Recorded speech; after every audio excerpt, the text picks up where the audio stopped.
Hoy os vengo a contar un gran secreto. Os presento la arrocería Las Viandas de la Rosa. Yo soy Clara y os voy a enseñar nuestro amplio comedor en el cual podéis venir a celebrar un cumpleaños, comer con los amigos, comida de empresa, bautizos. Tenemos una carta de vino con más de 100 referencias para acompañar a nuestra especialidad, los arroces. Para una experiencia más completa, os invito a probar nuestros licores. Por aquí tenemos puro, whisky y ron. Os enseño nuestras ginebras premium e internacionales.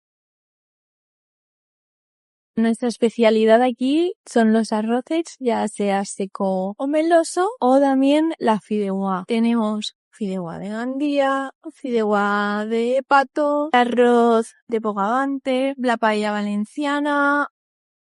Estamos ubicados en Alacuás, calle Rector Sancho Bueno, número 6, y nuestras redes sociales son Las Viandas _de la Rosa.